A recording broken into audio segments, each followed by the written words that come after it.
This is StoryBeat with Steve Cuden, a podcast for the creative mind.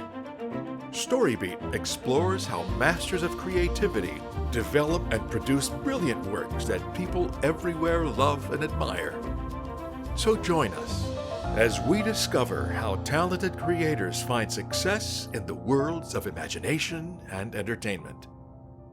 Here now is your host, Steve Cuden. Thanks for joining us on StoryBeat. We're coming to you from the Steel City, Pittsburgh, Pennsylvania. StoryBeat episodes are widely available at storybeat.net, on Apple Podcasts, YouTube, Spotify, iHeartRadio, and on numerous other podcast apps and platforms. Please take a moment to subscribe to StoryBeat wherever you listen to podcasts. My guest today, Emmy and BAFTA Award-winning composer Bear McCreary, began his career as one of the final protégés of film music legend Elmer Bernstein, with whom he worked for nearly a decade. Bear has since become one of the most sought-after talents in today's music industry. Bear burst onto the scene scoring the influential and revered series Battlestar Galactica, for which his music was lauded by Variety as innovative and by NPR as like no other.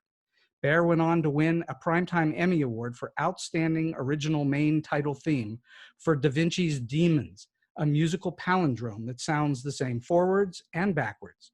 He also received Primetime Emmy Award nominations for his work on BlackSails, Outlander, and Human Target, and he's twice been awarded ASCAP Composer of the Year by his peers. Bear's recent projects include feature films like Godzilla, King of the Monsters, 10 Cloverfield Lane, the 2019 reimagining of the classic 1988 slasher film Child's Play, Happy Death Day, The Professor and the Madman, starring Mel Gibson and Sean Penn, and the Netflix films Rim of the World and Eli. Bear also composed the score for the Netflix Blue Dream Studios' smash animated hit Animal Crackers, which was co-written and co-directed by one of my favorite StoryBeat guests and my good friend, Scott Christian Sava. For TV, Bear's work can be heard on Apple's new drama series, See, AMC's global phenomenon, The Walking Dead, and Disney's long-running series, Marvels Agents of S.H.I.E.L.D., among others. Bear also composed the score for Sony PlayStation's award-winning game God of War. Forbes recently declared of Bear McCreary, as a composer, his genre track record is one of the most impressive in modern-day Hollywood. So please stick around at the end of the show for a real treat. Bear has graciously lent us the exquisite theme he wrote for the feature film Europa Report, which we'll play at the end of the show. This is truly a great thrill for me to welcome one of the very best composers ever for the screen, Bear McCreary, to StoryBeat today. Bear, welcome to the show. Thank you so much. That was quite an introduction. All right. Well, it sounds like you've done a few things. Yeah, I almost feel like I need to apologize for the lengthy bio that was necessary. Oh, no, it's really good. It's good to set it up so we know who you are and what you've done, especially for those who may not have heard your work, which will be actually, I think, fairly few. All right, so let's go back to the beginning. Let's talk about a bit of your history. Where and when did your first love of music start? How did you even think that, music, this is something that I might like to do? I think it started with my upbringing when I was 4 or 5. I really started to fall in love with music, and that sort of critical age, 5 or 6, is where I started taking piano lessons, and I started really clocking what was happening in movies. Mm-hmm. I would have been 6 when Back to the Future came out. Okay. And that time I had a little Fisher-Price tape deck, a cassette recorder meant for kids. And I saw the movie. I was so blown away by the film, but ultimately the music. I was so enamored of this orchestral music, these melodies, that I begged my mom to take me again. So she took me again the next day. I took my Fisher-Price recorder and I held it up so I could record the music so I could hear it later. And I got really mad at my mom when she would laugh during the dialogue. I'd look at her like, be quiet, Mom. Because I didn't know you could buy a thing called a soundtrack. Well, as you can imagine, in the next year or so, when I was walking by the cassette aisle at whatever store or mall we were in, and I saw a cassette tape with the Star Wars logo on it. And that was the beginning of the end for me. That was it. My fate was sealed. I started voraciously collecting soundtracks, and I would go to movies just to hear the score. And certainly by the time I was 8 or 9, my heroes were composers. Where other kids are collecting baseball cards or talking about actors, I would say, you guys, I found this new Danny Elfman score this weekend. You got to come over and see this movie. So I was heavily immersed in that. And at the same time, I was taking piano lessons. And that's where those two things came together. My piano teacher saw the writing on the wall here and kind of quit forcing me to learn Mozart and Beethoven, which I would eventually go on and learn, and let me I was transcribing Star Wars and Beetlejuice and Back to the Future and Mission Impossible, and I was trying to figure out how these themes go, and my piano teacher just started encouraging me to make those transcriptions. So you can see this perfect storm of events, right? I'm falling in love with stories and movies. I'm clocking what the music is doing, and I'm getting obsessed over it. I'm also sitting at the piano going, how do you do that? What are the notes, and all that stuff? It was like the perfect storm. It all came together, and I basically knew what I wanted to do by the time I was 8. Well, if you're listening to nothing more than Lalo Schifrin, John Williams, and Danny Elfman, I'd say you're doing pretty good. Yeah, exactly. That was definitely my steady diet. And so did you meet Elmer Bernstein before you went to USC or after you started at USC? I met him before. I met him when I was in high school. And I was a junior in Bellingham High School in Bellingham, Washington, which is the last moderately sized city on the coast before you get to the Canadian border. And so I was going to I was the Rotary Student of the Month. The Rotary Club, would let you put this little thing on your resume. And that involved this ceremony where I got to ditch high school for an afternoon and go to the Rotary Club. And they got up in front of all the old guys and said, "Oh, this is Bear McCreary. He's applying for these different schools." They mentioned I was looking at USC. And they said he loves film music. And this thing was so boring, man. I mean, even then I was like, I wish I was back in history class. And this guy comes up to me, introduces himself. His name is Joe Coons, and he runs the boating association. And he goes, I got a friend in the business who you might be interested in meeting. And admittedly, by this point, I was already a little cocky, Like people had said, like, I know the guy who does the local weather report. Maybe you could write a theme for it. And by this point, I was already like, no. I'm not interested in, like, cable access music. You know what I mean? And I was just like, okay, like, whatever. And he goes, "Have you heard of Elmer Bernstein?" My jaw hits the floor. Sure. I mean, Ghostbusters, Animal House, The 10 Commandments, To Kill a Mockingbird, The Magnificent Seven, The Great Escape. Yeah, I had heard of Elmer Bernstein. So I make a cassette tape of what I'd been doing. At this point, I'm a junior in high school, so I'd had a couple of pieces played by my jazz band in high school. And then a lot of stuff that I had mocked up on my consumer-grade keyboard sequencer. I think I had Windows 95 maybe. I had just gotten into sequencing. So I was, doing a lot of mock-up orchestral music. And I sent this cassette tape to Joe, who sent it to Elmer. And I would, of course, later find out that Elmer would receive cassette tapes by the dozens. Sure. Every month. And wouldn't listen to him. I mean, he doesn't have time. But because he knew Joe, he did. And it's all about who you know, not so much what you know, huh? Well, absolutely. And I think also, Joe, I owe a lot to Joe and Elmer and the universe in that way. Like, I don't know what it was Elmer heard. He certainly could have been like, sure, I'll listen to this thing. But he listened to it, and then the next time he came up to his boat, which I think I skipped a part of the story, that's how Joe knew him. Elmer kept a sailboat in Bellingham, Washington. Nice. And would sail up to Alaska every summer. So he knew Joe. And in fact, I think 4 or 5 years later, one of the summers when Elmer sailed up to Alaska, I house sat his house in Santa Barbara and orchestrated a movie for him and took care of his dogs and just kind of that was my first real job, That's a pretty good first job if you're going to get him. Let me tell you, man, So when I house sat for Elmer, I'm getting ahead of myself. I'll tell that story in a minute. It's a good one, though. So anyway, I met with Elmer, and, I don't know what he saw in me. I think he heard my passion for film music. Obviously, I was not trained.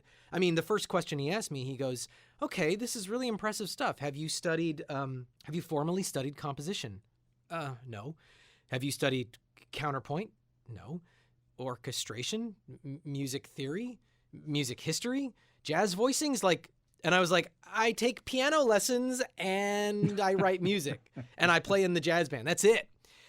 And what Elmer instilled in me was essentially this sense that, okay, well, look, if you want to do what I do, you got to be this tall to get on the ride, Yeah. You have to know these things. Oh, conducting was another one. And of course, I wanted to know these things. All of my heroes. Scratch that. Most of my heroes knew all of these things. Jerry Goldsmith, John Williams, Ennio Morricone. The notable exception at the time of my heroes was Danny Elfman, who was not formally trained and did not know how to conduct or orchestrate. He's rock and roll. He's straight rock and roll. And in fact, Elmer was wrong. He was giving me outdated advice. What he was saying is, if you want to be a film composer, you have to know these things. And at that time, Hans Zimmer was nominated for his first Academy Award just a year earlier. That would have been the year he was at the ceremony, coming from a rock and roll background. Danny Elfman, coming from a rock and roll background. Mark Mothersbaugh, coming from a rock and roll background. Terrence Blanchard, coming from a jazz background. The boundaries for where your background was were starting to dissipate. Right. And they would ultimately just explode.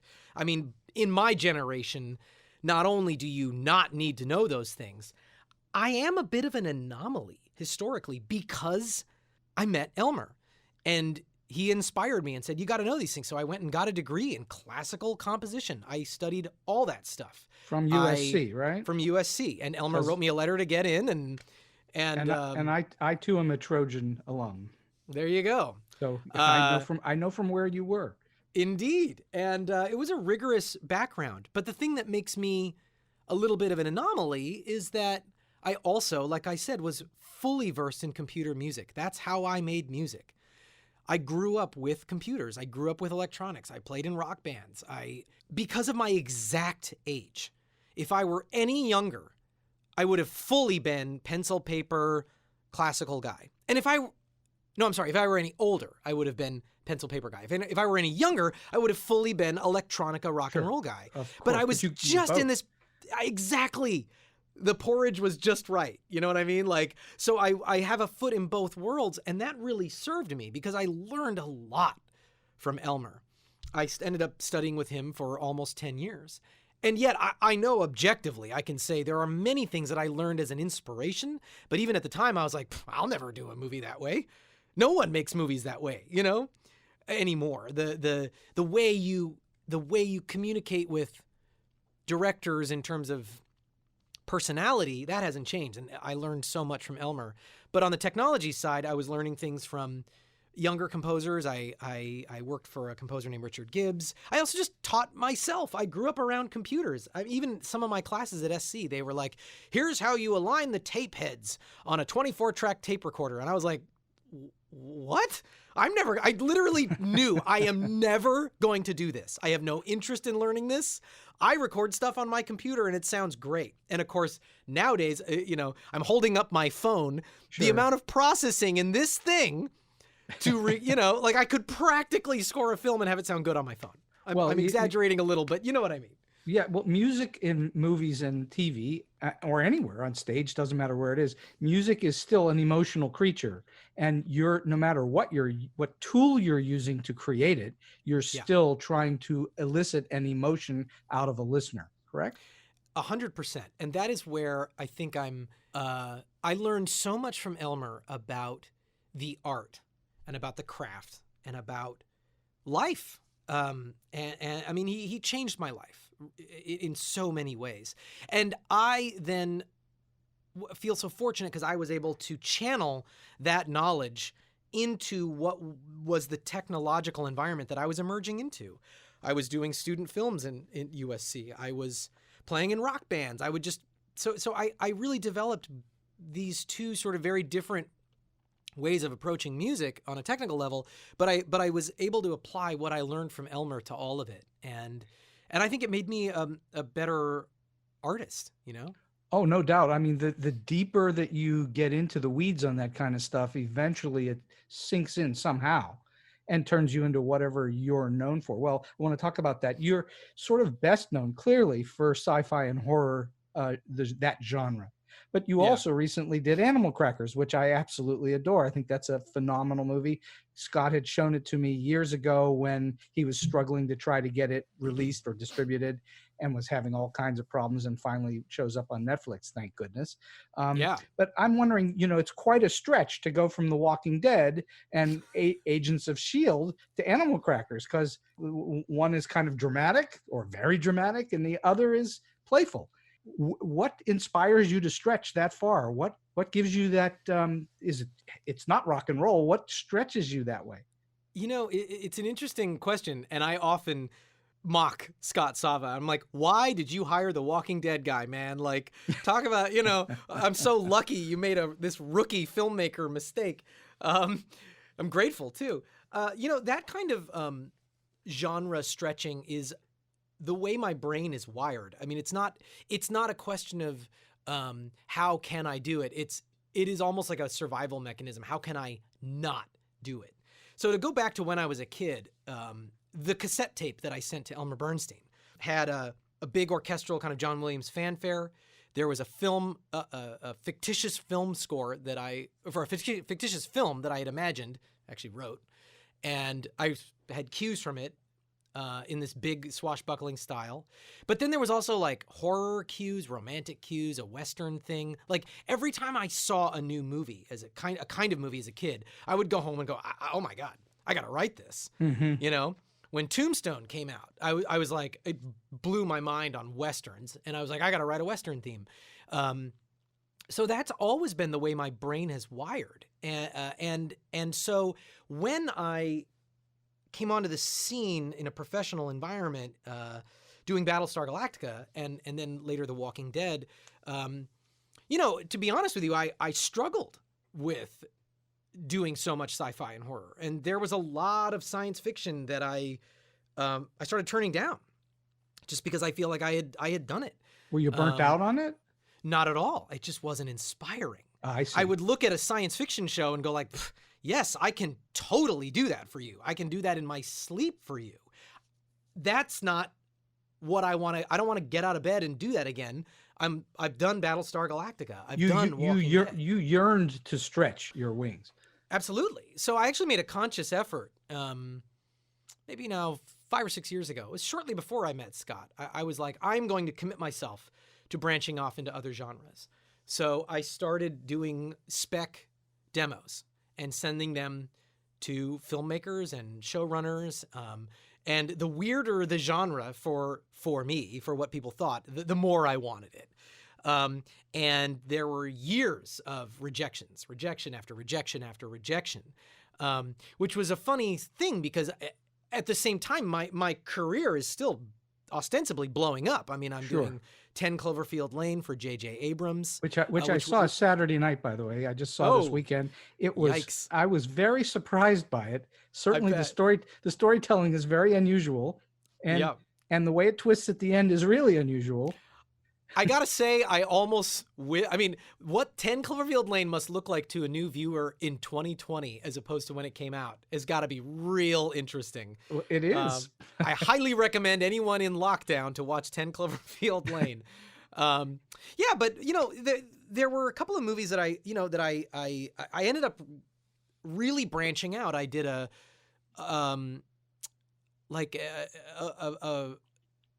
British costume drama called The Professor and the Madman. That took place in the late 19th century and starred Mel Gibson and Sean Penn and Natalie Dormer. And it was like, to me, I was like, oh my God, this is like masterpiece theater. It's like I got to totally immerse myself in the British composers of the time and Vaughan Williams. And that was insanely out of character for me. I got to do a J.D. Salinger biopic for director Danny Strong called Rebel in the Rye. And again, like I definitely demoed for that one. I mean, And then Animal Crackers came up. And the reason this came up is that I met a writer named David Wise through our mutual friend Len Wein, and sort of ended up meeting all these comic book writers and artists and animators that actually were sort of tangential to the TV writers that I was really close with. So absolutely, I ended up just sort of like socially hanging out with all these people. And I vividly remember meeting David Wise. David was such a big personality. I mean, just such a delightful person. It's rare that I meet somebody and within a matter of minutes, it's like, I like you. We're going to be friends forever. Well, for the record, I knew David and Len, both who have passed away. Len, who created Wolverine most famously. David, who adapted the Teenage Mutant Ninja Turtles, who has been on the show. David's been a guest on the show, along with Scott's been a guest on the show. Unfortunately, I never got Len to be on the show prior to his untimely passing. But these were all guys that I hung out with for a long time, them and Marv Wolfman and others. So yeah. I'm well, sorry. Maybe you know what? Well, you know what, Steve, maybe you can explain to me, because I'll tell you, my perspective was that David was a music aficionado, and yes, very much we were so. sitting at a table together and essentially trying to get a feel on who the other person was. Like, our spidey senses were tingling. I was like, something's up with this guy. And I could tell he was talking about Jerry Goldsmith's scores. And I started talking about, a little more obscure one. And then he went even more obscure. And I was like, oh, is this guy a composer? Like, what's going on? And so we started, and after about 5 or 10 minutes, and then even at one point he was like, so you've done some stuff I've heard of, probably, right? And I was like, maybe. And then, anyway, it finally comes out. I was like, wait a minute, oh my God, you created the Teenage Mutant Ninja Turtles show? You wrote the Clock King episode of Batman the Animated Series? Like, and then he finally was like, wait, you scored Battlestar Galactica? So it was funny. Like, we really bonded over that. But maybe you can tell me, Steve. Yeah. He, I think, recognized in me, he was like, this guy loves scores. He's obsessive. He's been obsessed since he was a kid. He's into Jerry Goldsmith. Like, this is the guy that Scott Sava needs to work with. And it didn't matter to David one iota that I had no animation experience. In fact, I said to him, I've always loved animation. And no one will hire me in animation. I'm the Walking Dead guy. What was it about David that, from your perspective, that made him connect me with Scott? I mean, so it's actually quite simple, truthfully. Two things. Scott, as you now know, doesn't know a whole lot of things about the whole industry. Scott is very well focused on what he loves. And David, on the other hand, was widely knowledgeable in everything in the business. I mean, his depth of knowledge was extraordinary. And I think what David heard in you, because he knew your work, he knew that you would bring life to that particular genre, and that it would have some drama and pathos to it, which wouldn't just be treacly stuff. It would actually have depth to it. That's what he heard. That's what I hear in you. You're a fairly deep composer. It's not lightweight stuff. It really impacts people when you listen to it. That's what David heard in you. Does that make sense? It does. I appreciate that. And I will say, your comment about David understanding how the business works, I've actually found that many people in the business don't actually understand how it works. Oh, not at all. You know what I mean? And in fact, to a lot of people, and music is the most alien thing to anyone who's not a musician, especially a filmmaker. A filmmaker generally understands every aspect of the movie better than music. Meaning, if they really had to, they could write the movie. If they really had to, they could color the movie. They could shoot the movie. They could light the movie. But in no world could they write the music for the movie. Well, that's right. So what this creates is this insecurity that it's like, okay, I don't really understand music. I am doing a horror movie. I want to get the Walking Dead guy because I like that music and it works in that context. Sure, of course. But conversely, if I'm doing an animated family adventure comedy, most people would say, like, I want to get the person who's known for that. They would go to who has scored, what's Randy Newman doing right now? You know what I mean? Sure. And they would be wise to do that. This person has done that before. What I appreciated about David is that he understood at least music, and if not the whole industry, enough to understand that, like, here's a guy that will be able to do that because he loves music so much. And in talking about Jerry Goldsmith, one of the things we bonded over was Jerry could do anything. Anything. You know what I mean? Like, and, Well, and to me, so could Elmer Bernstein do anything. I mean, Absolutely. you go from the Magnificent Seven over to Ghostbusters and Animal House. I mean, how those are big stretches. absolutely. And it was The Great back- Escape. I mean, it's all the genres. Totally. And in fact, Elmer perhaps is the most typecast composer in history, certainly of his era. He had to personally make an effort to break out of genres on 2 occasions. He was the Western guy for a long time. Yeah. Then after Animal House, he became the comedy guy. And in the late 80s, he was like, no more comedies. I'm going to do dramas. And it was, he did My Left Foot with Daniel Day-Lewis, was the first drama he had done in almost a decade. And I thought about that because I talked to David about it. I was like, David, my mentor had this same problem. So I just want to do what he did, which is at a certain point say, no, I'm not going to do this anymore, or at least for a while. I'm going to stretch out and do these other things. And I think that resonated with David. And I'm positive it resonated with him, and that the fact that he connected you to Scott was for him not difficult to do. I'm confident of that. It's kind of like so when you start out in the business, you have to get your first gig in order to get your next gig. So once you get pigeonholed, as you got pigeonholed, you've got to get your first gig again on something else in order to get your next gig. Steve, it's so intuitive that you said that, because the philosophical thing that I did in my brain, I really did this 10 years ago. Yeah, I was in my early 30s, and I realized that my career was kicking ass. I was doing TV shows, and I was doing a lot of great genre stuff that I loved. But I was like, do I want to be doing science fiction television? Like, do I want my tombstone to say the guy who did Battlestar Galactica? And I was like, easy, no, I do not. And I really switched, and I said, okay, I switched to what you just said. I go, in my brain, throw away all my accomplishments. Oh, yeah. Throw away all the stuff that I've done, because I was realizing I was walking into a room with this subconscious thing, this subconscious attitude, feeling like, I've done Battlestar Galactica, dude. Like, of course I can do your comedy, or of course I could. Even though I wasn't verbally saying these things, I was coming across like this arrogant little bastard. And I realized, like, okay, switch over to pretend you don't have any credits at all. What would I do? And I was like, okay, so Danny Strong has a drama about J.D. Salinger. Pretend I have no credits. What would I do? It's like, I would write him a theme and send it to him. And that's what I did. And then I went, and then he was like, yeah, this is good. Here's a couple of scenes. I don't know. And I was like, if I had no credits, of course I'm going to score your scenes. Of course I'm going to fly to New York. I'm going to make up a story about how I'm in New York to fly there to meet with you. Mm-hmm. Do you know what I mean? Because I'm realizing, like, these are the things that need to happen.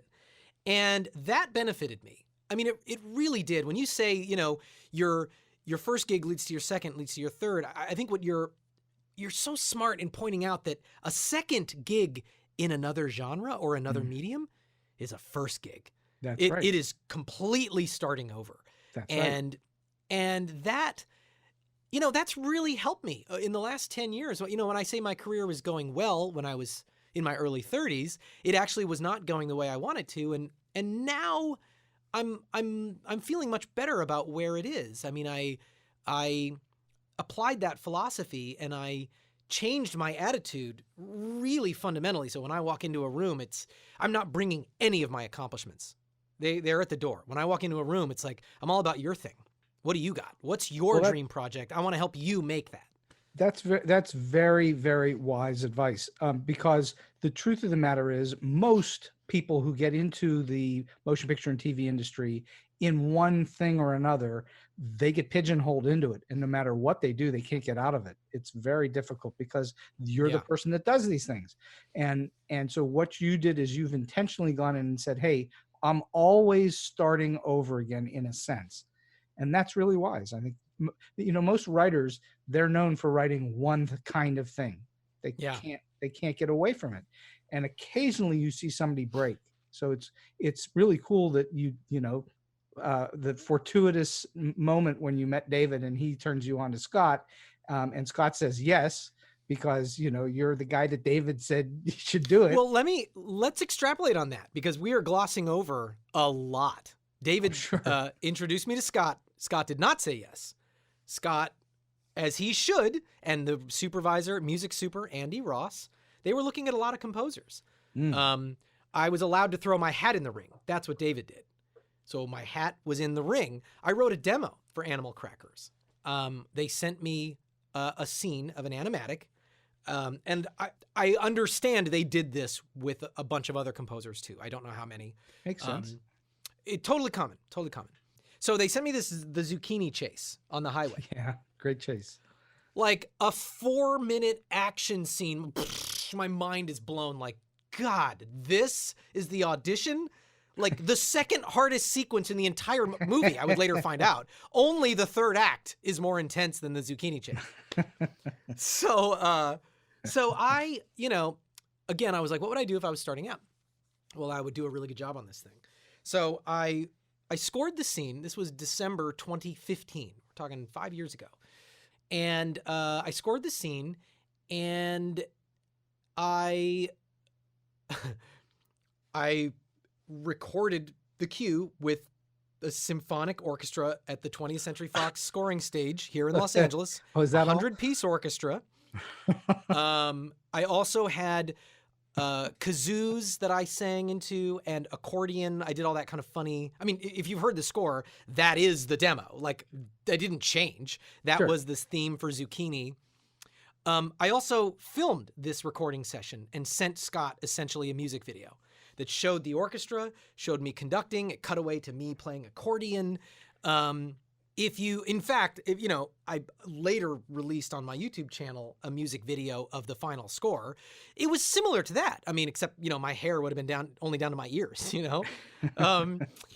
But that's what I did to get Scott's attention, to get the job. You know what I mean? Like, that is what I think sealed the deal, is that David was basically like, hey, I think this guy's like crazy passionate about film music and would be a good fit. You should hear him out.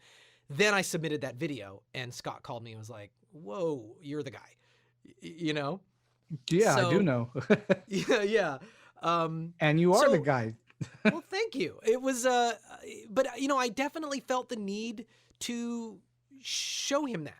And look, to talk about, the journey that I've gone to try to branch out of sci-fi and horror, the thing that I just described is also what I did to get Rebel in the Rye for Danny Strong. I've also done that many other times and not gotten the job. I mean, so do not think that it's like, wow, you went all the way out and made this big video and recorded an orchestra, and of course I hired you. Like, no. The batting average is really low. So I want to stop you on that for half a second, because this is what is misunderstood by people who are not in the industry. Yes. So Steven Spielberg, who's, arguably the most successful director-producer who's ever been in the business, people, all they know about are the projects he turns out, which are a huge number. But what people don't know about are the dozens and dozens and dozens of projects that don't go through. Yeah, that doesn't get any press. So you're saying the right thing, that you have had a great deal of success and you've done a lot of work, but there's a bunch that you didn't get to do. Absolutely. And people think they look at my credits and go, wow, he must be like so in demand and he has his pick of the litter. He can do whatever he wants. It's like, whoa, what makes you think that? These are the projects that I got to do. Sure. Do you know what I mean? Like, absolutely. And yes, those are cool projects and I'm very grateful. But in order to get those, I was at bat a dozen other times, Right. All right, I want to get us off onto a little bit about how you do what you do. Sure. Because this has been very, very interesting, and I love hearing all this. But this is as important to me as the history and how you get there. But all right, so when you, in the case of Animal Crackers, you were sent an animatic, which is sketches that are put together to look like something is actually moving.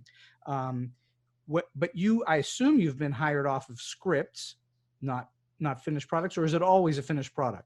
A composer will get hired at any point in the process. Right. It's all about what the director, what kind of experience and relationship the director wants. And they might have some vision and they may not know how to articulate it, and they turn to you and say, "Can you give me an idea of what this will sound like?" Do they do that? In broad strokes, I mean, everyone has a vision for what they want their film to be, and it's almost like you're speaking a different language. Yeah, sure. They're able to say, my vision is this, and you have to help them get there by creating this magical component that they can't really talk about in words. So, all right, so let's assume for a moment, like for instance, in Animal Crackers, you're sent an animatic, or perhaps somebody sends you a scene or maybe a finished movie to score. What is your first step? What do you do? Do you immediately start to gather feelings in your head? What's the first step? Elmer Bernstein used to tell me that he would watch a movie a dozen times, and that by the end, he knew exactly what to do. He said, the movie just tells you what it needs. And while I rarely watch something a dozen times, I'm usually off to the races long before that number. I still follow the same philosophy. It tells you what it needs. And in fact, this is where the personality of your composer really comes through. Ultimately, if someone hires me or hires Ludwig Göransson or hires Hans Zimmer or, anybody, once we start scoring a movie, we're all professionals. We all know how to get to the stage. We all know how to take notes. The process is so similar. The thing that's totally unique, like your thumbprint, that idea that comes into your brain and you go, like for me, it's like I saw Zucchini and I heard Gilbert Gottfried's voice and I was like, that's accordions and kazoo. You know what I mean? Like from there, the process just kind of like barfs out of you. But that first thing, like I keep going back to Jerry Goldsmith, but I mean, like Jerry Goldsmith watched Gremlins and thought, what I need is a fire engine siren from the 20s to be in the room with the orchestra going, like, and so he did. No one else on earth would have thought that. You know what I'm saying? Like no one else would have had that idea. That was his musical thumbprint DNA. So where that comes from, I don't know, man. That's almost like divine. I cannot begin to tell you. That's what makes the artist the artist. Yeah, absolutely. It's that human connection that makes something different than what you thought it would be, or that it could be if a computer spat it out. I don't think computers are going to replace composers and writers and certain parts of the arts for quite some time to come. Maybe eventually, but not for now. So yeah, you have to take it to that next step. That's your job, is to bring something to it that nobody was expecting. Absolutely. And your question that you're circling that I want to really pinpoint is, what does a director give you in order for you to give them what they want? Great question. And part of your job is understanding when they aren't giving you that. And Animal Crackers is a great example because Scott was green in terms of being a film director. Right. And I was green in terms of understanding animation. I understood the filmmaking process. So yes, we scored an animatic, and then he had an animatic of the movie and a script. None of which were enough for me. I was like, I need more. Scott was really eager to start. So maybe 6 months after I was hired, I started writing themes. And Scott and I went into this process where we started writing themes. And even as we were going, I could tell we were going nowhere. Like even Scott will tell you this, like, because the movie wasn't done. Once you show me the movie, it will tell me what it wants. Scott telling me what melodies he likes, telling me what the plot is about, this doesn't matter. It's not the way to do it. So Right. I ended up writing not only some themes, I mean like dozens. Wow. We went back and forth. And finally, at a certain point, I was happy to do it. I was having fun. It was a fun exercise for me. But I was realizing like, none of this is going to end up in the movie. I'm just teaching Scott how to talk about music because he's giving me interesting notes and I'm getting inside his brain and all of this is going to pay off later. Finally, he had thrown out a bunch of themes and he rubber stamped this one. Like, that's it. I love this theme. And I was like, cool, man. Even though in my heart, I was like, that's not the theme for Animal Crackers. It's not even going to end up in the movie. And guess what?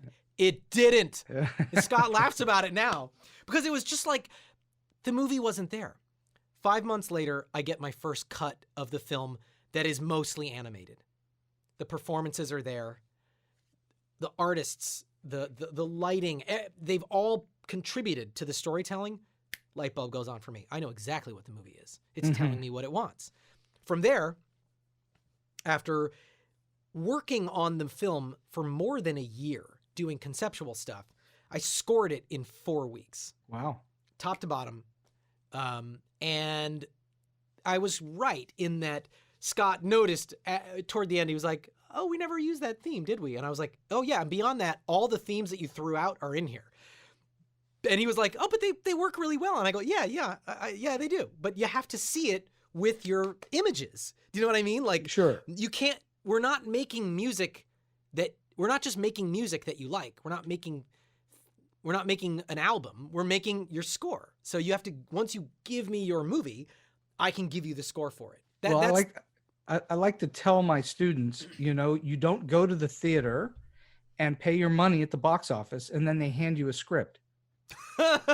Yeah, that's great. No, the script and the movie itself, and in your case as a composer, the movie is the underlying foundation upon which you build your house, the house of music. And without it all needs to come together. The Right, the exactly. script has to make concessions when actors come in and have other ideas, and of course any theme that I think in advance, like, oh, this is going to be it.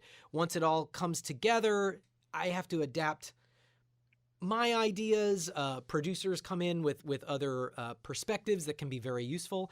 Sure. Everybody meets in the middle, and that's why I like the idea that the director doesn't tell me what to do. The movie tells me what to do. That is my guiding light. And sometimes I learned this from Elmer. I go, what do you do when a director, you just don't see eye to eye? And he goes, look, at the end of the day, the thing to say to a filmmaker is, this is going to hurt the movie. You don't talk about your ideas or his. It's like everybody's ideas are valid, but you talk about it like the movie is an entity that's on the operating table and we're all trying to save its life, like it's a living, breathing thing. Absolutely. And that also, in a way, it makes us all a little more humble about it. Other little tricks, I always say our score, always. You can work for me for years. You'll never hear me use the words my score. It's not, it's ours, And by the way, once it's out in the world, it stops being all of yours and becomes the audience's. They then own it. Absolutely. Just like a novelist writes a book and then it becomes the reader's book. It no longer is the author's book. And so you have to let it go. Absolutely. All right. So on what do you compose? Is it a piano or do you have some other instrument you compose on? I'm a piano player. I'm a keyboard player. So I write at the piano. I write at my my workstation where I have a keyboard plugged into my computer with access to a template that I've made over the years of thousands of sounds that are grouped in folders that I go to. So if I think like, I want to hear some strings, I am half a second away from being able to play my keyboard and hear string sounds. And that allows me to do sketches with very rough colors. And do you watch the movie at the same time that you're composing? Do you have it on the screen? I will usually watch, in the case of a film, I usually watch it a few times over, and then I don't watch it. I try to capture the feeling of it, and it's almost like once it's in my brain, I need to go into a purely musical realm to do my early sketching. It's distracting if I have all that. And then once I've got an idea, then I will pick a scene and go, okay, now I've got this shape, this color, a melody, an idea. apply it to picture and see if it works. All right. So you started out early on as an arranger and an orchestrator, right? Not really. I did that for Elmer Bernstein. So you had that experience. I definitely had that experience. And in fact, I never told you the Santa Barbara house sitting story, which I'm gonna sidetrack real quick. So Sure, my first job, I was in college. I was a junior now in college. And I said to Elmer that I'd been going home for the summers back to Bellingham, Washington, and like working at Kmart and stuff, man. It was like soul crushing. And I was like, Elmer, I can't go back to Bellingham. I have to stay in Los Angeles. Do you know anybody looking for an assistant? I'll do anything in the music industry. And he goes, you could work for me. And I was like, oh my God, I wasn't even angling for that. It didn't even occur to me.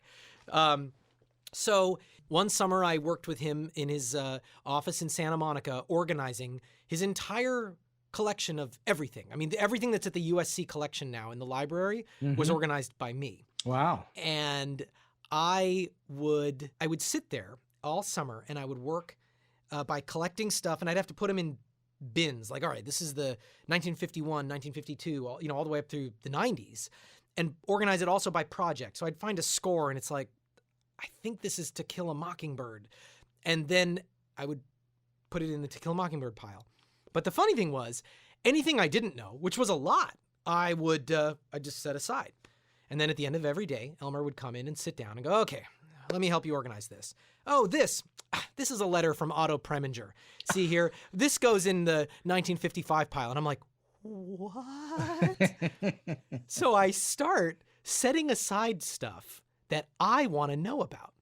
So I see Ghostbusters, and it has a code name. It's not marked Ghostbusters, but I'm looking at the score, and I go, I know this cue. This is the opening cue of Ghostbusters. I recognize it. And I'm about to put it in the Ghostbusters pile when I go, I want to know why he used that weird theremin thing in all those scores in the 80s. He used it in Heavy Metal and Black Cauldron. So I'm gonna pretend I don't know what this is. And then Elmer would come in and I go, gee, Elmer, what's this? And he's like, oh, that's Ghostbusters. And I go, by the way, what is that? And we'd talk for an hour about the Onde Martenot and how his orchestrator slipped it into heavy metal in 1981. And he was so blown away by the sound of this early electronic music that he used it in everything. So much so that it drove filmmakers nuts. By the end of the 80s, there were filmmakers being like, I don't want that theremin thing. Like, he loved it. Second summer, I worked with him. I love it too, by the way. Oh, it's amazing. And I used it in a score called Dark Void as an homage to him. And it was the same player he used to use. The second summer I worked with him, he went on a sailboat up to Alaska like usual. And I house sat at his house, took care of the dogs, did all that stuff. But he also gave me a film to completely reorchestrate. And this was a 1960s Mayan adventure pick called Kings of the Sun, starring Yul Brynner. The scores had been completely destroyed by Universal. Like, the paper scores were gone. The tapes were gone. It didn't exist. It had never been on TV. And at that time, it had never been released in home video. It had just not been seen in 25 years. Wow. Elmer wanted to re-record it. And the only thing that existed was his original pencil sketches that he wrote. So he dumps this huge folder, a binder on me. And he goes, I'm going to go for the summer. You reorchestrate the entire movie. Whoa. I'm going to go on vacation. Oh, and make sure the dogs get their medicine. And when I come back, I'll sit down and I'll show you what you messed up. So talk about a crash course in orchestral writing. I am looking at the pencil sketch that Elmer Bernstein put to paper to imagine this music. I'm looking at the notes he made for himself, and I go, oh, I think what he's saying is this, and I expand it out. So at the end of the summer, Elmer came back and got out a red pencil and goes through the score and shows me all the mistakes I made. And it was the ultimate crash course in arranging and orchestrating for film. Oh, for sure. That would be the ultimate crash course. And in fact, at the last recording session of his life, in the end of 2003, he recorded that. And Kings of the Sun, my orchestration of Kings of the Sun, is out in the world as part of this thing called the Film Music Collection, which was pretty cool. How lovely is that? Yeah. That's pretty. Okay, so I want to talk about orchestration and arranging because I think it's a very interesting part of what you go through as a composer. Do you usually hire someone to do that for you, or do you do most of that yourself? I mean, I have an orchestration team that I work with because I simply don't have the time to do that polish pass. With that said, I used to do it on my own, and my compositions are extremely detailed. So if you were to say, am I the orchestrator? No. But am I making 95% of the orchestral decisions? The answer is a resounding yes. So my sessions are extremely detailed because I have that background.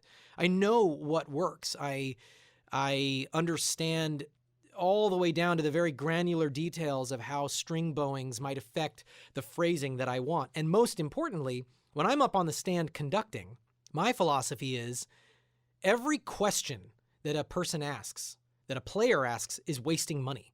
I mean, you're spending like hundreds of dollars a minute in some of these stages. When you've got a 100-piece orchestra at a world-class scoring stage, if a clarinetist raises their hand and says, "Excuse me, sir, is that a B flat or a B natural?"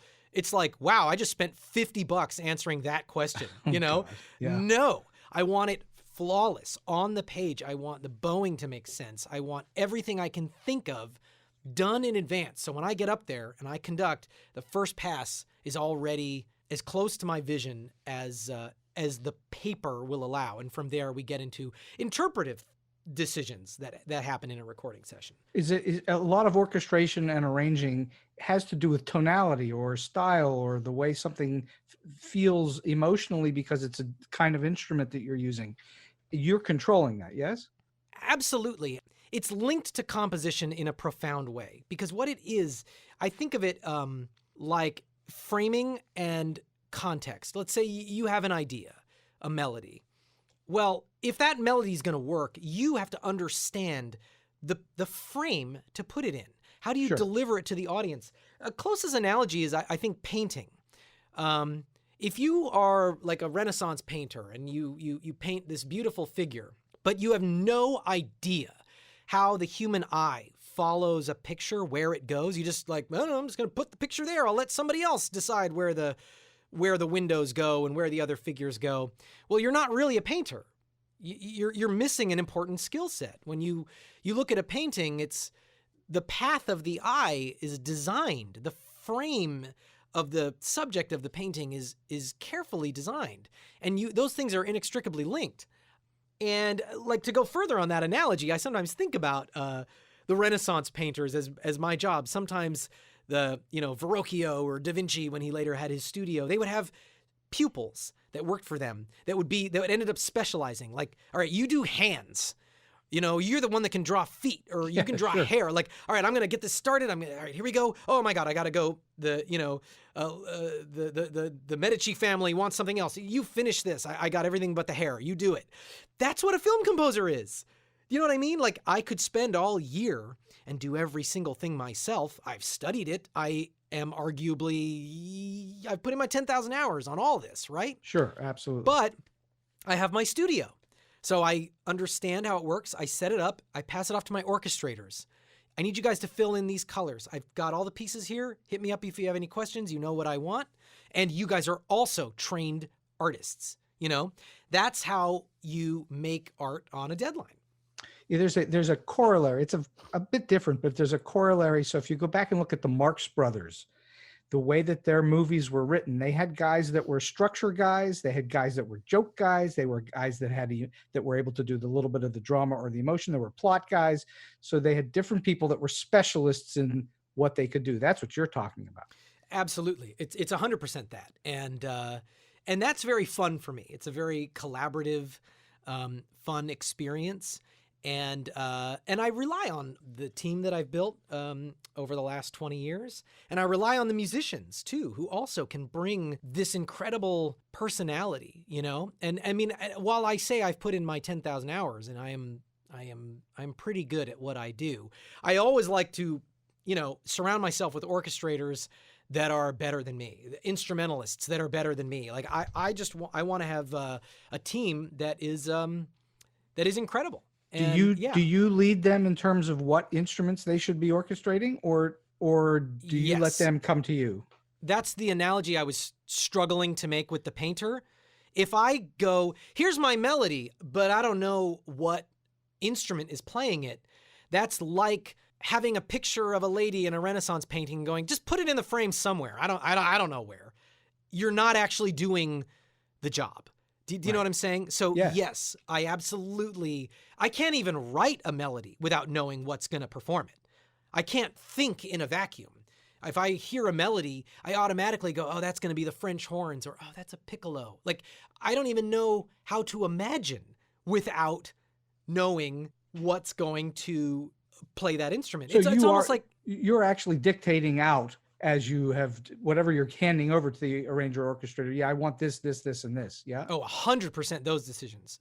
The decisions that I don't dictate out are maybe I want during this phrase that I've really hammered out, and I'm telling you what the strings are doing, what the brass are doing, what the percussion is doing, and I've programmed all the synths.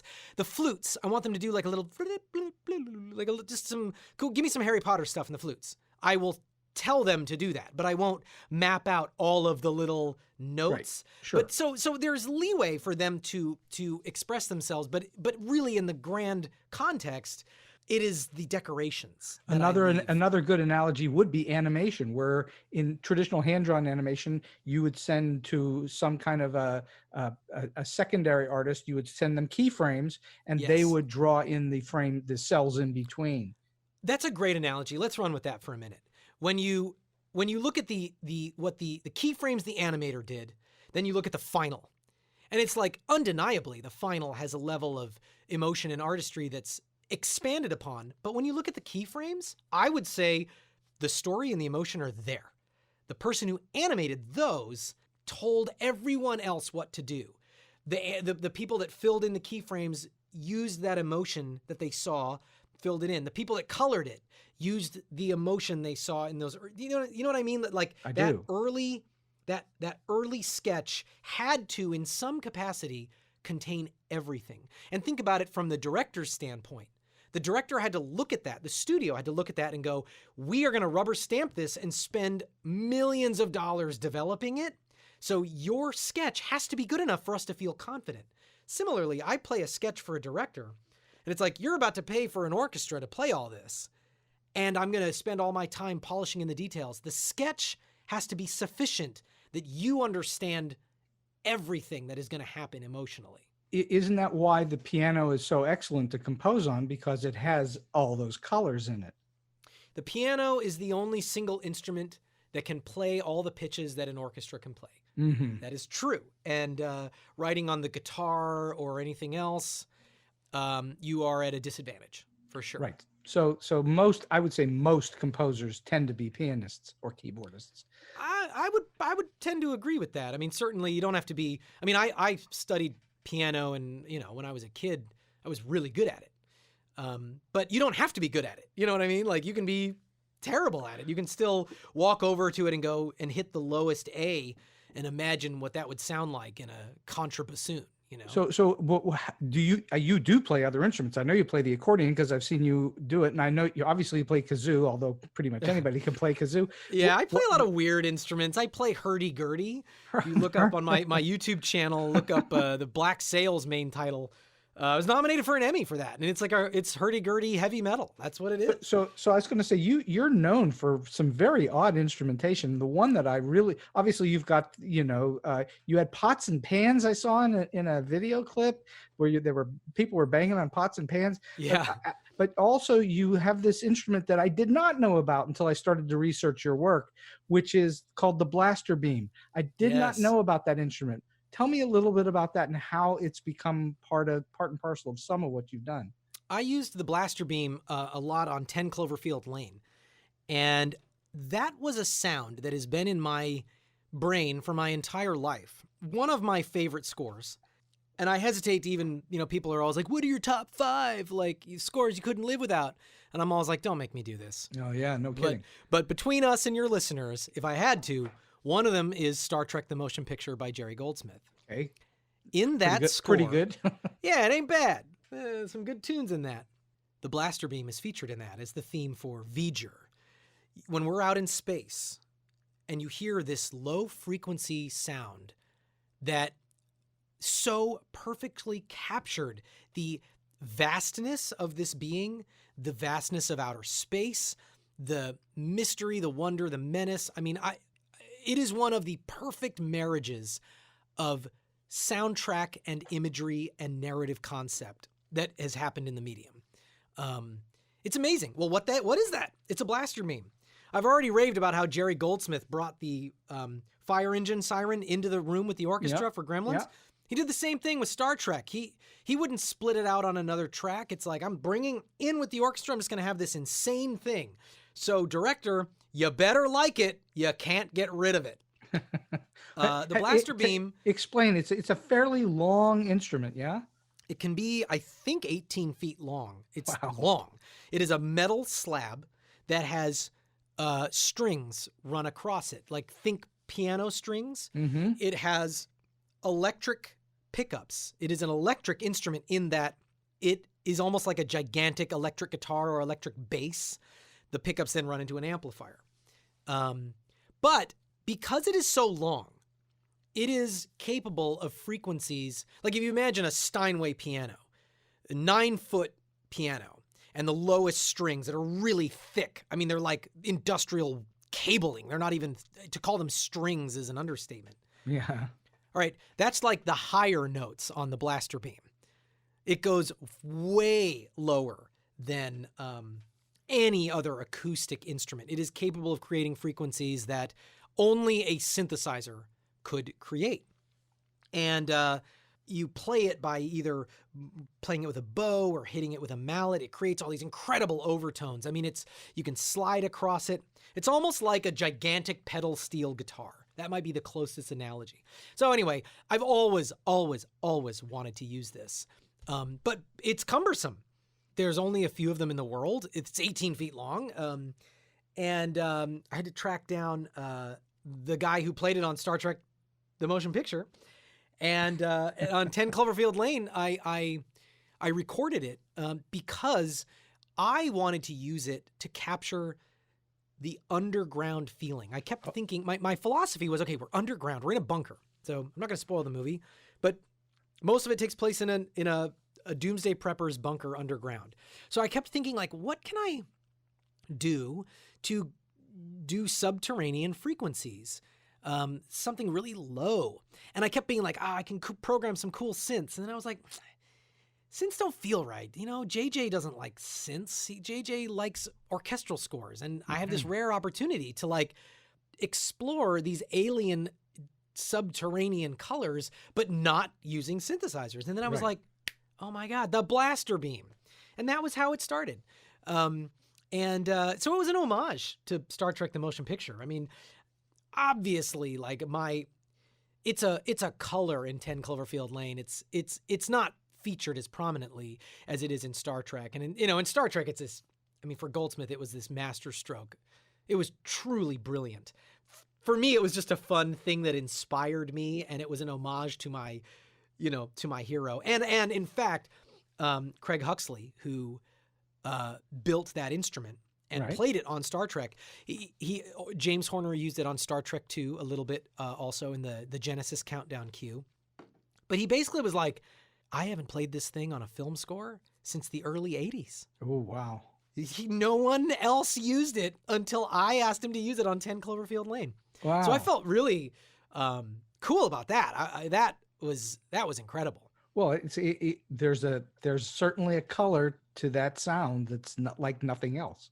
Yeah, absolutely. And so I think for soundtrack fans, I'd love for them to pick up on the homage to Star Trek, the motion picture. And for anyone else, I hope it captures this surreal alien soundscape. Well, space is certainly a part of the story, and I won't give anything further away if people haven't seen it yet, but you should check it out. It's fun to watch. I mean, it's a fun movie to watch. And John Goodman is extraordinary in it. He's incredible. Not your normal John Goodman character. And Mary Elizabeth Winstead is very good in it. So yeah, I enjoyed it. I thought it got a little strange at the end, but that's neither here nor there. But I enjoyed it thoroughly. I want to talk just for a moment about conducting before we wind this thing down. Do you conduct virtually every score that you write? Yes. Increasingly due to the pandemic, I have been doing a lot of remote recording in Europe, which means I am listening over the internet while someone else conducts. But historically speaking, I conduct all my scores. And I mean, going back to my first student film scores, I would get 6 violins in a room, and I'd put up mics and I'd wave my arms around, and then realize like, if I do this, then they give me what I want.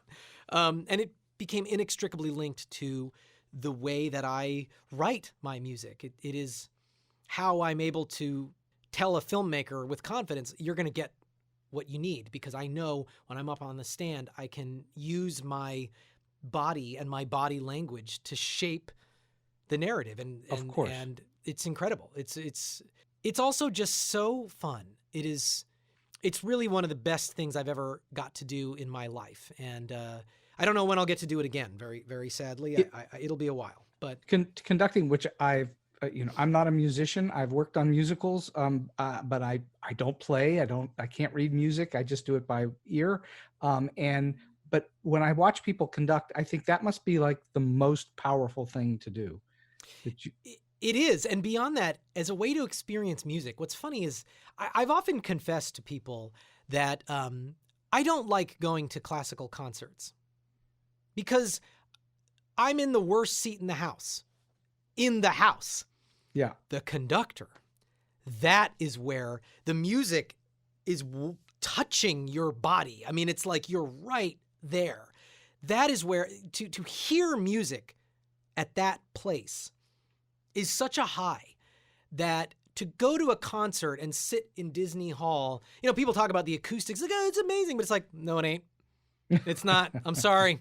It's just not doing it for me. I would rather go to a rock concert where the volume, like I feel it there, but to have, because basically if you're conducting an orchestra, it's like the feeling of being at a rock concert, but it's acoustic and it's real. And it's actually people using their bodies, using their breath, using their arms to move the air, and that air like hits you and shakes you. Well, it's so profound. It's incredible. It's all facing you. It's all coming right at you. It's incredible. And then to add to that, the response that you get by raising your arms or lowering your arms or making eye contact with someone to bring out what you want from them. It's the greatest thing in life. And one of the things I was most proud of as a father, when I became a father 6 years ago. And I always brought Sonatine, my daughter, up on the stand with me. When she was an infant, I would just sit her on the stand, and then she would stand on the stand and then later kind of sit next to me. And she had that experience many times early on, just as a baby. She was on the stand during 10 Cloverfield Lane. Oh, really? Some of the incredibly grisly horror cues, tension, dissonance, blasting horns and scratching strings. And she just sat there looking, with her little headphones on, just looking around. And I just thought God, this is a thing I discovered when I was 6. I went, oh my God, what is this film music? And not to say she's going to be a film composer, she can do whatever she wants, but the idea that at that age, she can feel this thing that I daydreamed about, Right. I'm so happy for her. Well, clearly it spoiled you because you can't go enjoy a normal concert in a concert hall because this is something that you've experienced so many times, and now everything else pales by comparison. Well, I will say that, maybe you can speak to this too, because I am a fan and a voracious consumer of media and stories. It's my religion, like music and story. I worship it. And yet, when you reach a certain professional level, you can't help but have a little bit of the way you interface with other media change forever. It's so rare. I mean, how many times can you watch a movie or a show and get 100% dissolved into it? Yeah. Ever? Yeah. Can you ever do that anymore? Actually, the truth is I can, which is amazing because I've seen so many tens of thousands of hours of footage. But that's when I know that something's really, really working. Yes. I've often said to people, you don't really learn very much from the stuff that works. You learn most of what you learn from things that don't work. And I'm not going to do that. And I'm going to do that differently and so on, because the stuff that works, you get lost in it. And when you get lost in it, you either have to then watch it over and over and over again in order to understand it, because once you're lost in it, you can't get there. But the truth is, that doesn't happen very frequently for me anymore, where I get It's sucked so all the way rare in. for me. I mean, so rare. Oh, I believe And I it. even find myself once in a while, at the end of a really great episode of television or the end of a really great movie, it's like I snap out of a trance and I go, Exactly. oh my God. Yeah. I wasn't thinking about the structure, the cues, the mix, because I've spotted, I mean, when I say I've done my 10,000 hours, I'm not exaggerating. I have sat with filmmakers for thousands of hours looking at their footage, fixing it with them. They go, yeah, on the day, like the actor couldn't do this thing. I wanted to get coverage from the other side. And I go, don't worry, man. Here's what we're going to do. Maybe we'll put in some emotional thing here. I'll use the strings here. What else? What else can we fix? Let's fix it. And when I watch a film and it's like I see what the director wanted. I hear an ADR line and immediately I go, there's a story beat that didn't work. There's an off-camera line about, well, we gotta go plant the bombs or else the time's gonna run out. Like, destroys the movie for me. Because immediately I go, I'm spotting it now. And I go, oh, is that it? We have a story issue, right? Hey, maybe with the score I can, oh, no, stop. I'm supposed to be watching this movie, not fixing it, Yeah, for you, it's the equivalent of seeing the mic dip into frame. It takes you out of the moment is what it does. Totally. And I'm so conditioned. It's like, it just triggers it. And I immediately... You've got way more than 10,000 hours. How many, what year did you start composing where you were legitimately being paid to compose? I was 2003. So I'm been almost 20 years. So you're probably somewhere in the neighborhood of 60 to 70,000 hours. I haven't added it up, but I mean, Battlestar was like 80 episodes. Walking Dead is I've probably done 1,000 episodes of TV. Like, if I really think about it, and again, think about every one of those was a 3 to 5 hour spotting session and a week of work. Mm-hmm. Yeah. Well, it's a lot. So it's a lot.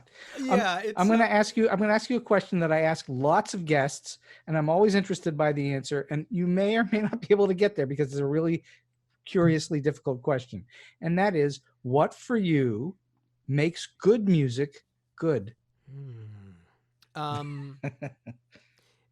What makes good music good is it connects to you on an emotional level. There we go. Fundamentally, that's all that matters. Good music is something that you can hear once and you remember a week later. No, let me go even further.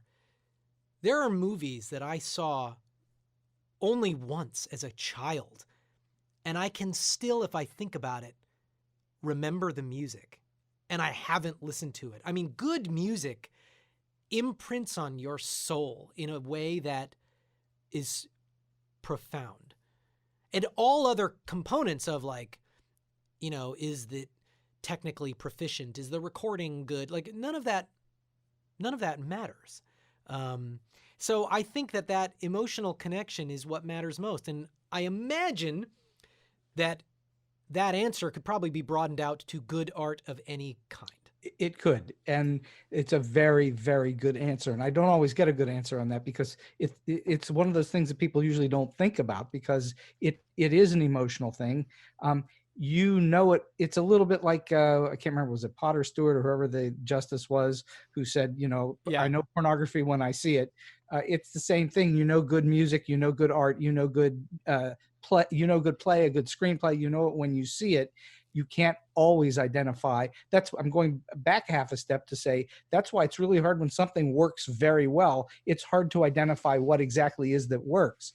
But when it doesn't work, you can kind of you can see the seams and pick things apart, just like you were talking about. Another thing I want to add to that, because I've been involved in all manner of things. And one of the things I learned, like when I was growing up, and to this day, like I love cult movies. I love bad low budget movies. I mean, I just love and I love them. I love the passion on display. I've got a good one for you. All right. You want to tell me now or tell me later? I'll tell you later. All right. But here's my point. One of the things I've learned is that no one sets out to make a bad movie. And in fact, when you look at cult films, the ones that are the worst are often ones where an experienced filmmaker is doing an homage, trying to make it bad on purpose. That is a disaster. Right. everyone sets out to make something amazing. And that, to me, there's so much to learn when you say, like, when things don't work, it's like you can rule out immediately that somebody wasn't trying. And there's so many like cliches about like, well, the studio didn't get this, or, you know, the producers, but the thing to take a breath and remember is, what do you think, the studio's trying to make a bad movie? No. No. Do you think the producers are trying to ruin the movie? No. And when you're in the trenches, you're trying not to panic. Everybody has a competing vision.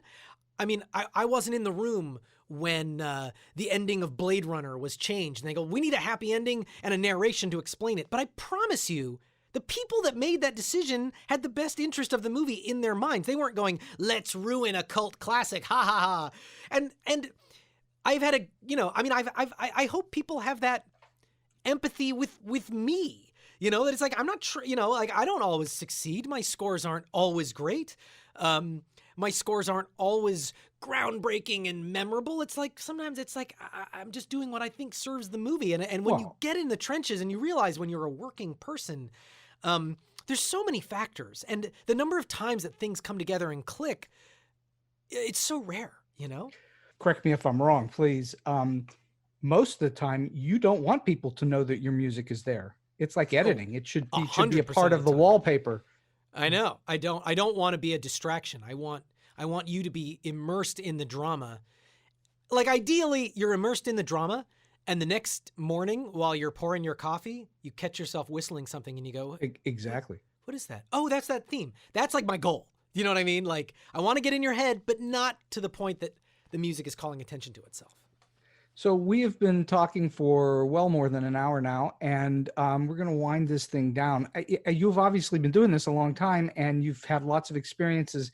Can you share with us an experience that you've had where something weird, quirky, oddball, offbeat, or maybe just plain funny happened to you? Oh, there've been so many. I mean, well, give us two. All right. Well, one example would be, you know, when I was growing up, my favorite band was Oingo Boingo, Danny Elfman's band. Sure. And, you know, even at the time, there were adults in my life that were like, what's this stuff? You know, they didn't get it. And I was such a super fan that I ended up not only meeting everybody in the band, but ended up working closely with most of them. And in fact, becoming very close with them. I mean, to the point that, like, sometimes I look back on my life and I'm like, oh, the guitarist from Oingo Boingo was a groomsman at my wedding, and like is like a father figure to me and my brother almost, and played on Battlestar Galactica. I would get these guys together to play on all these things, and that's just one of those. Sometimes you look at your weird life path, you know, and it's like, absolutely. And why do I know Oingo Boingo? It's like, only because the guy whose film music I loved as a child was in that band. You know what I mean? So it is weird sometimes looking at how you can have these weird, seemingly random experiences, but you know, they can all be connected, you know? Got another weird experience. There've been so many. Like right now I'm sitting at a piano that is from the set of Battlestar Galactica. It's against the wall back there. There was an episode toward the end where it involved a piano player who showed up on the Battlestar Galactica and had a relationship with Kara Thrace. And I got to write all these songs, and I actually was on set shooting that episode with them, coaching the actors and playing the piano off camera to inspire performances. It was amazing. I mean, like, life-changing experience for me getting to work with the production on that kind of level. And then, like, through a series of random things, it ended up on the auction block when they auctioned off all the props, and it ended up with one of the executive producers whose kids played it for, you know, 5 or 6 years, and he gifted it to me. And it's on it's actually, when I write at the piano, it's the piano from Battlestar Galactica. And that's just another funny, weird little thing. Like I have this, you know, clunker upright piano that I had to rebuild because it was like from a prop house in Vancouver. I mean, it's not like a good instrument. But I rebuilt. I had the inner parts rebuilt, ultimately spending way more than the piano is worth. Because I want that to be my writing piano, So that's another funny little thing I get to. So you write on an upright then? Yes. Wow. Yes. Because Wow. it's the one from Battlestar Galactica. Oh, that's really cool. That's really cool. Because one imagines in one's wild imagination that film composers are sitting in a huge room with a great grand piano, but no, that's really cool. My studio isn't that big. It's I have there's a grand piano in the house, but there's people running around. It's just like in the house. But in my studio, where I need to be a little more conscious of space, I wanted an upright, and the one from Battlestar came up, and I obviously couldn't resist. But also, I really do, like I said, I do a lot of my sketching in a computer environment, so Sure. I do not spend a lot of time at the acoustic piano. Got it. All right, last question for you, Bear. What's the best piece of advice that you can lend to those who may be just starting out, although you've already given us a huge amount of advice, but somebody who's just starting out, or maybe they're in a little bit and they're trying to get to that next level? The best advice I can give is advice that I am very fortunate no one needed to give me.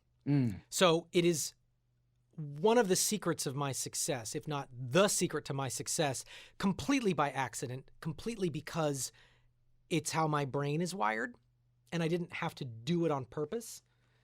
That's having passion for what you do and enthusiasm for what you do. Well, you've got that in spades. That's obvious. Indeed. And I have since I was 5. So in a way, what I had to do was learn how to scale down my passion so that I didn't look like a cocky bastard, because I'm so passionate about it. But there are other people that don't have my personality I also see other composers that come to me and they're like, what do you do when a filmmaker doesn't want to give you the budget? There's no money. What do you do? And I'm like, I'm sorry, what's on your IMDb? Well, nothing, but what do you, and I'm like, why are you not doing this movie? Who cares? Who cares about the budget? Who cares? You're getting worked up over nothing. Yeah, do it. You know what I mean? And not only getting worked up, by even thinking that, by even asking that, by even putting it in the universe, what you're saying is you're saying this filmmaker's trying to screw me over. I need the money, and other filmmakers, blah, blah, blah, blah, blah, blah. And it's you have an opportunity. Someone's coming to you with footage to score, and you can write music for it. If you're passionate for it, and it's all you want to do, and you would do it for free, meaning that's what you do in your spare time anyway, then who cares? I can honestly say there are many times in my career that it's oh, the money on this is a joke. I don't care. I'm going to do it. I'm going to even lose money, but I just trust the universe. I'll make it up elsewhere. There'll be some other job where I make it up. On Animal Crackers, like I said, I assembled a 90-piece orchestra to record the demo. That wasn't free, dude. That's impressive. And I could have easily not gotten hired, but I just felt like, hey, I get to go in front of an orchestra. I get to write some fun music. I'm going to spend some money, but overall, I get to do this, and the general trajectory of my life is positive. What's interesting is that I did films for free in school. I just scored movies all the time for filmmakers. If they didn't have a movie for me, I just write some music on my own. I was crazy about it. And there was a certain point in the middle, third or fourth episode of Battlestar Galactica, when I realized my life had changed so quickly. And then I realized, whoa, wait a minute. I'm getting paid to do this now. This is amazing. But my life didn't change in one fundamental way. I was working with the same people, the same musicians, doing the same thing that I was doing for free 6 months earlier. So I find that that passion, when it's real, it's so palpable, and it lifts people up. Filmmakers are nervous. They want someone to come in and go, oh my God, your movie's awesome, and it's going to be great. Let's do it. Not somebody that comes in and goes, well, I could score your movie, but what's your budget again? It's a mindset thing. And I am amazed when I meet younger composers how few people actually seem to sort of radiate that passion for it. You know what I mean? I do. If you're approaching it like a business, it's like, dude, there's a lot of other ways to make money. Go to Wall Street, man. Like if you're worried about like, oh, how do I, what do you do? How do you do the business side of it? It's like, this should be 100% about making art, making friends, meeting filmmakers. The finances are going to be okay. Like, but this is a risky business for sure. Like the reward has to be getting to do this with your life. And if you're prepared to say, I'll like live under a bridge if I gotta, if you put it out there like that, I am confident you'll succeed. I really am. That's just extraordinarily wise advice. Screenwriters in general have to write lots of spec stuff in order to sell something. They don't get hired out of the gate. You have to do a lot of work. I know. And even I think when I've become friends with some really, really well-established screenwriters, and I realized like, wait, how many scripts have you written that aren't made? That blew my mind. A lot. I mean, and honestly, you writers, man, like for me, when I do a demo for a job and I don't get it, it's like, oh man, that sucks. I wrote a 5-minute cue and I didn't get the job. I didn't write an entire feature score and not get the job. Exactly. For me, the number of times that I have to write a piece of music that goes nowhere compared to you guys, it's nothing. Like 99% of the music I've written for a film, someone can hear on planet Earth somewhere. But for writers, it's like the opposite. It's like we get to experience 1% of what you write. So that kind of emotional fortitude you have to have. Oh, and it gets even a little weirder for writers because when you finish with your score and it's done, rarely is anybody going to come along and say, you know what, I'm just going to chop this part of it out and I'm going to revise that. But when you're a writer, everybody's got their hands in the pie. And that actually does happen. And when it does, it's so rare and so outrageous that it becomes like famous stories that pass around the film music world. I mean, one of the most famous ones is Alien. Jerry Goldsmith was furious at Ridley Scott because he chopped up the score, put a bunch of stuff in other places, used the temp score in places, and Jerry Goldsmith was like, I'm so angry. And then the accolades started coming in. And then he was like, never mind. Elmer Bernstein. Anyway, I could go on and on. I'm going to stop, but we'll do that. I know, and maybe one of these days we'll have you back for a second round because a whole lot of stuff we didn't cover today. This has been just so much fun, and what a great career you've been having and are continuing to have. And I know I'm for sure looking forward to hearing much more of what you have to do. And I can't thank you enough for coming on the show today. It's been just spectacular. Awesome. Well, thank you so much, Steve. This has been great. Fantastic stuff. And now, as promised, we have a real treat. Sit back, please enjoy now Bear's gorgeous and haunting theme from the film Europa Report.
And so we've come to the end of today's Story Beat.